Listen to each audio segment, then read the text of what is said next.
Praise the lord. బాగున్నారా? ఆ, ఈరోజు మీ అందరితో నేను మాట్లాడాలనుకున్నటువంటి విషయము, మరి ముందుగా వాక్యం చదివి నేను మీకు చెప్పాలని ఇష్టపడుతున్నాను. అపోస్తుల కార్యములు 2వ అధ్యాయము 37వ వచనంలో, వారు ఈ మాటలు విని హృదయములో నొచ్చుకొని, సహోదరులారా మేమేమి చేతుమని.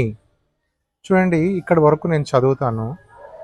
ముందుగా వారు ఈ మాట విని హృదయంలో నొచ్చుకొని, అంటే పేతురు గారు ఆయన నిలబడి తన ప్రసంగాన్ని చెప్పిన తర్వాత, యేసు ప్రభు వెళ్ళిపోయిన తర్వాత, పరిశుద్ధాత్మ ద్వారా వారు నింపబడిన తర్వాత, వారి మొదటి ప్రసంగంలోనే మరి అక్కడ ఉన్నటువంటి ప్రజలు ఏమన్నారంటే, ఆ మాటను విని హృదయంలో నొచ్చుకున్నారంట.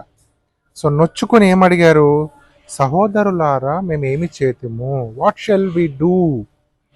ఈరోజు నువ్వు నేను ప్రతి ఆదివారము లేకపోతే ప్రతి దగ్గర దేవుని మాటలు వింటూనే ఉన్నాము. నీ హృదయంలో నువ్వు నొచ్చుకుంటున్నావా?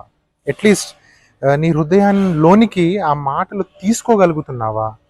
తీసుకొని నీలో పరివర్తనానికి, మార్పుకు ట్రై చేస్తున్నావా? చూడు, అక్కడ ఏమన్నాడు? మేమేమి చేతుమని అడిగారంట. అడుగుతున్నామా మనం దేవుణ్ణి?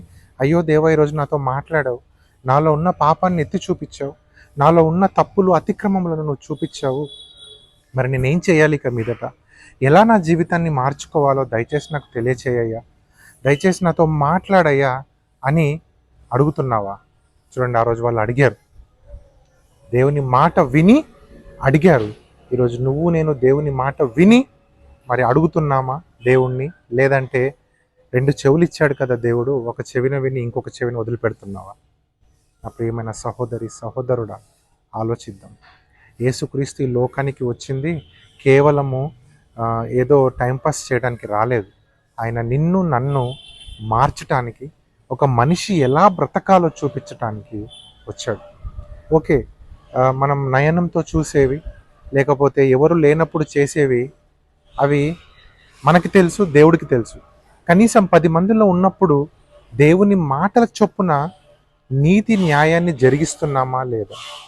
లేదంటే నీ ప్రార్థన చేస్తున్నప్పుడు దేవుణ్ణి అడుగుతున్నావా, అయ్యో దేవా, నేను నీతి న్యాయంగా ఉన్నానో లేదో, దయచేసి నేను నీతి వైపు నిలబడాలి, న్యాయం వైపు నిలబడాలని అడుగుతున్నావా లేదా? ఒకవేళ అడగకపోతే ఈరోజు నుంచి స్టార్ట్ చేద్దాం. దేవుని మాటను విందాం, హృదయంలో నొచ్చుకుందాం, దేవుణ్ణి అడుగుదాం, అయ్యా నాతో మాట్లాడు, నా జీవితాన్ని మార్చు, నేను ఎలా నడవాలనో చెప్పు, ఎలా నా జీవితాన్ని మార్చుకోవాలో నాతో మాట్లాడని అడుగుదాం. God bless you.